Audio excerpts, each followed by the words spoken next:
안녕하십니까. 강남 테마피부과 피부과 전문의 조선현 원장입니다. 여드름 치료에 대해서 말씀드리려고 합니다. 여드름은 이제 보편적으로 거의 누구나 있는 질환이죠. 사춘기에 70~80%가 이제 여드름이 시작되는 것으로 되어 있고요. 보통 25세 이전에 80% 이상이 이제 사라지는 질환으로 되어 있습니다. 10명에 8명이면 이제 대부분 있는 것이죠. 이제 정도에 따라 좀 차이가 있지만 누구나 있는 이 여드름, 근데 이 여드름을 어떻게 관리하고 또 어떤 치료가 있는지 전반적으로 설명을 드리려고 합니다. 이제 저희 학생 보시면은 한참 여드름이 날 나이죠. 얼굴 전체적으로 보면은 아주 좁쌀 같은 면포성 여드름이 있고요. 그 일부가 환홍이 돼서 붉게 염증화되어 있고 또 그전에도 알아봤기 때문에 여드름에 의한 흔적들이 남아 있습니다. 붉기도 하지만 약간 파여 있기도 하고 흔한 여드름의 이제 일종인데요. 약간 심한 상태시죠. 이러한 분들은 이제 어떻게 치료할지 요거는 이제 2달 정도 저희가 저희 외래에서 보편적으로 하는 치료를 꾸준하게 받은 상태입니다. 완벽히 해결은 안 됐지만 이제 상당 부분이 해결이 되어 있죠. 일단 피부 상태를 보시면 피부가 많이 깨끗해져 있습니다. 여드름 치료의 가장 기본은 피부 개선이죠. 피부가 좋아져야 같은 여드름이라도 덜 심하게 나고 또 있는 여드름도 빨리 진정되게 됩니다. 그리고 이제 환홍성 여드름, 즉 곪으면서 올라오는 여드름이 많이 줄어든 상태입니다. 2달 만에 해결을 할 수 없는 것은 이제 붉은색하고 파여있는 상태이죠. 여전히 남아있지만 치료 전에 비해서 분명히 좋아진 소견을 보여주고 있습니다. 이 학생이 받은 치료는 이제 염증에 대한 면포 짜내는 거죠. 압출 치료. 그 다음에 가벼운 필링 통해서 피부 개선 치료, 그리고 레이저 치료, 또 계속적으로 나는 부분이 있기 때문에 피지선을 줄이려고 고주파 치료를 같이 하였습니다. 여드름은 기본적으로는 이제 4가지 사항이 조합돼서 이제 생기는 것이죠. 워낙 잘 알려져 있어서 여드름에 대해서 관심 있는 분은 누구나 알고 있습니다. 피지량이 이제 증가되어 있죠. 피지 분비는 누구나 있는 것이지만 기본량이 증가가 되어 있습니다. 평범한 상태, 아무 일을 안 했을 때에도 여드름이 없는 분에 비해서는 피지량이 이제 많아져 있는데요. 이 단순히 피지량이 많은 것 자체가 이제 문제를 일으키는 건 아니고 피부에 또 다른 문제가 생기기 때문에 이 많은 피지가 또 다른 문제를 일으키는 것이죠. 그것이 2번째 제가 표현한 모낭, 즉 모공이 과도하게 이제 각질이 생겨서 막히기 시작하는 것입니다. 이 모낭은 이제 표피가 이렇게 말려들어서 깔때기처럼 말려들어서 이제 모발을 중심으로 내려가는 구조물인데요. 입구가 이제 항상 똑같은 크기를 갖고 있는데 각질이 표면과 똑같이 여기서도 만들어지면서 떨어져 나갑니다. 밑에서 나오는 피지랑 같이 섞여서 일정하게 꾸준히 떨어져 나가면 이 모공이 막히지 않겠죠. 근데 여드름 피부는 이 각질이 잘 떨어지지 않고 끈적끈적해서 서로 달라붙기 시작하는 게 이제 여드름의 시작입니다. 입구가 좁아지면 당연히 밑에서 나오는 피지랑 뒤섞여서 모공을 막게 되는 것입니다. 모공이 막히면 밑에 피지는 이제 배출이 안 되죠. 피지가 가만히 정체가 되어 있고 그리고 그 안에 있는 여드름균이 많아지기 시작합니다. 원래 여드름균은 문제가 있는 균이 아니고 정상균의 일부입니다. 누구나 있고 여드름 증상이 없는 분도 갖고 있는 균인데요. 이 피지가 안에서 정체돼서 흐르지 않고 또 입구가 막혀서 외부에서 산소가 들어갈 수 없다면 이 균이 아주 증식을 잘합니다. 이 균은 이 피지를 안에 있는 피지를 분해해서 독성 물질을 만들고 이 독성 물질 때문에 우리 몸에 방어 역할을 하는 백혈구들이 다가와서 이 독성 물질을 없애려고 공격을 하게 되죠. 그 와중에 이제 모낭이 손상을 받고 모낭이 터지고 안에 있는 염증 물질이 퍼지고 해서 심한 염증을 일으킵니다. 즉 여드름의 시작은 피부 상태의 변화 때문에 시작되는 것이고 기본적으로 증가된 피지가 중요한 역할을 하고 또 후속적으로 발생한 균의 증식과 염증이 우리는 눈에 띄는 여드름 병변을 일으킵니다. 그래서 이 여드름은 가장 흔한 타입의 보통 여드름이 이제 대부분인데요. 아주 일부 분에서 이렇게 주머니처럼 크게 나는 응괴 여드름이 있고, 또 상처 치유에 좀 문제가 있는 분들은 튀어나오는 흉터가 생기는 켈로이드 여드름, 이 세 가지가 가장 대표적인 여드름의 형태입니다. 이 여드름은 이제 치료 방법이 굉장히 많습니다. 치료 방법이 많다는 것은 좋은 면도 있지만 치료가 잘 안 된다는 부정적인 면도 있습니다. 즉 단순한 치료를 잘 치료가 안 되기 때문에 복잡하고 이제 많은 치료가 있는 것이죠. 즉 한두 가지 치료로 여드름의 전체 문제를 해결하기는 힘든 상태입니다. 그래서 가장 중요한 치료가 어떤 것인지 그런 개념 하에서 치료를 시작한다면 이 치료 기간을 줄이고 염증 기간을 줄여서 최종적으로 이제 여드름이 가라앉았을 때 우리 피부결이 얼마나 잘 보호되어 있는지, 피부에 문제가 없는지, 그것이 여드름 치료의 목적입니다. 부분적으로 치료하는 이제 치료들은 바르는 약으로는 벤조일 과산화물이라고 해서 화농이 크게 될 때 찍어 바르는 약이 하나 있고요.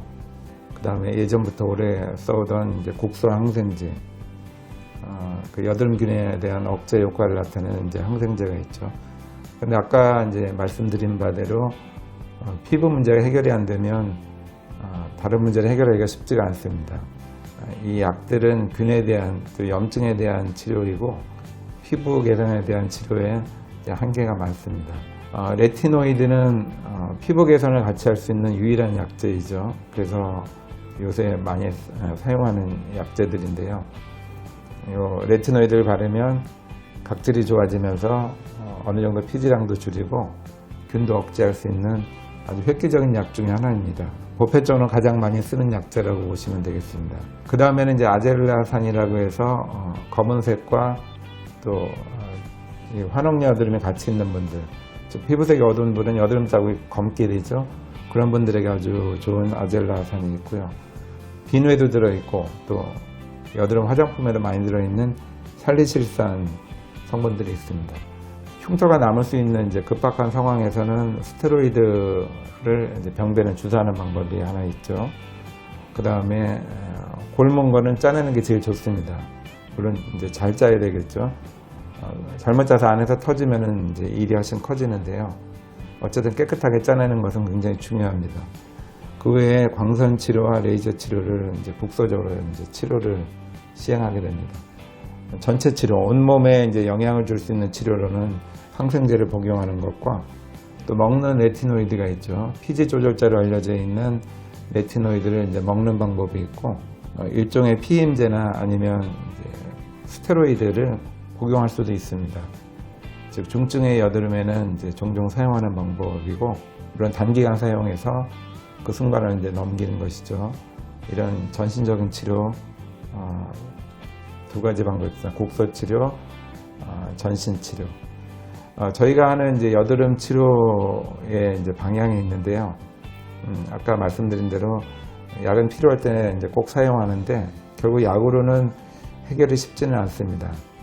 약을 이제 그때그때 사용하는 것을 전제로 해서 저희가 주로 역점을 두는 것은 각질층을 이제 정상화시키는 것이죠.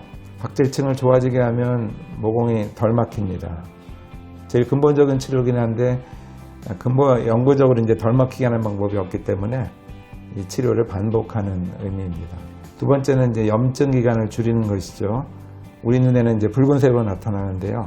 이 붉은 기간을 최대한 줄이면 나중에 피부가 그 기간에 비해서 덜 나빠집니다. 즉 계속 나서 계속 붉더라도 최선을 다해서 이 붉은 기간을 줄이면 피부의 손상이 가장 적겠습니다.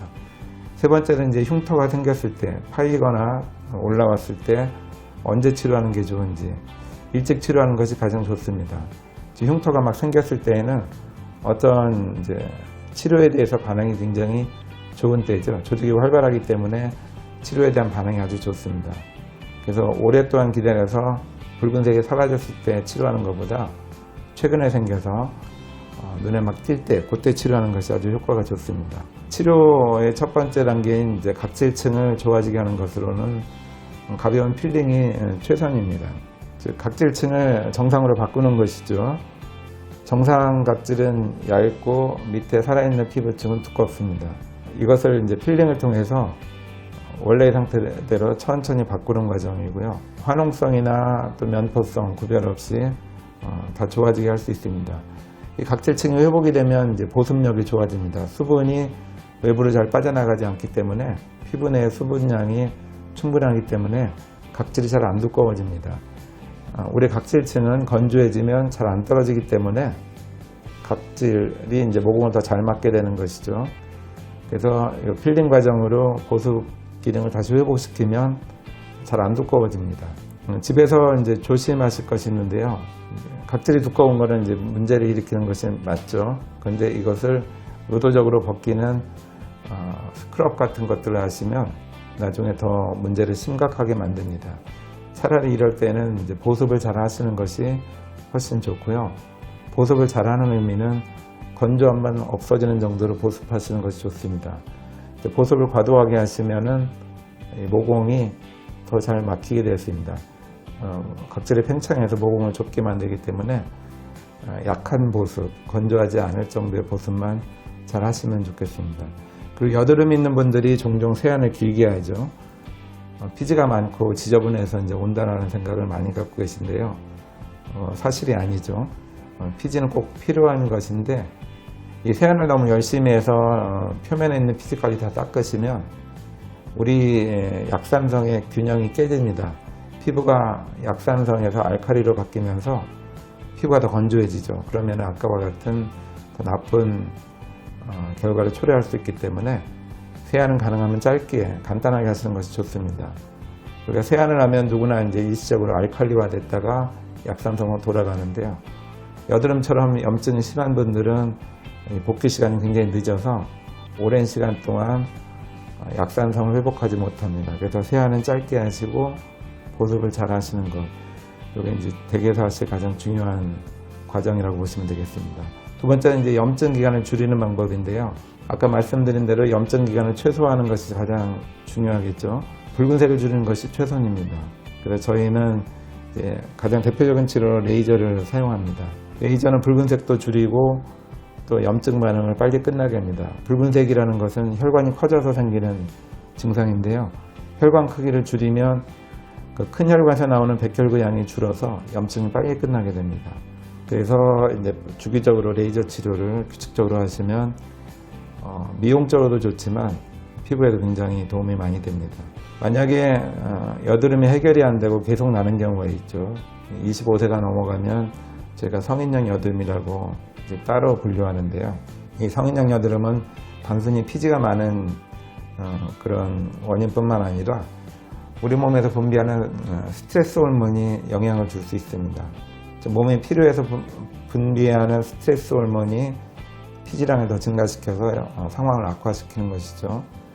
근데 이 성인형 여드름을 이제 분포 부위를 잘 보면 범위가 일정합니다. 볼의 일부나 입 주위나. 그래서 이와 같은 일정한 부분에 반복해서 생길 때는 저희가 아그네스나 고바야시 같이 피지선을 줄일 수 있는 고주파 치료로 피지선 크기를 줄여 놓습니다. 예를 들면 특정한 부분에 계속 날 때 이런 이제 고주파 치료로 피지선을 줄이면 이 줄여진 피지선은 잘 안 커지죠. 다음에 또 생기면 다른 부위로 또 치료합니다. 이와 같이 몇 번을 반복하면 끊임없이 난 여드름을 상당히 줄일 수 있습니다. 그 뒤에는 이제 훨씬 후 케어가 편해지죠.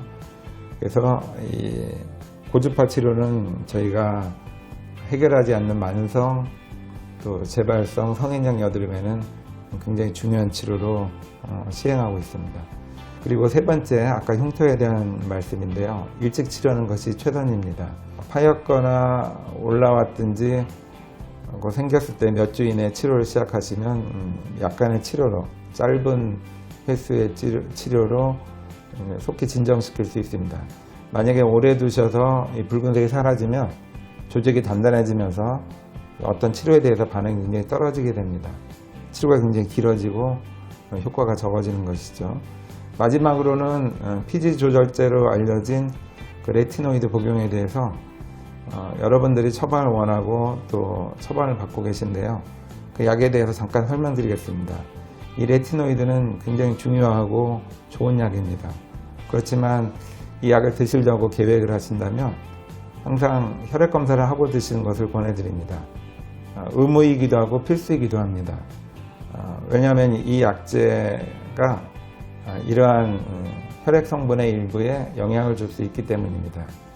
즉, 건강한 분들이 이 약제를 복용한다면 문제의 발생은 굉장히 적지만 이미 문제가 있거나 문제 가능성이 높은 분들이 약제를 드시면 이와 같이 중성지방이나 콜레스테롤, 간효소에 영향을 줄 수 있습니다.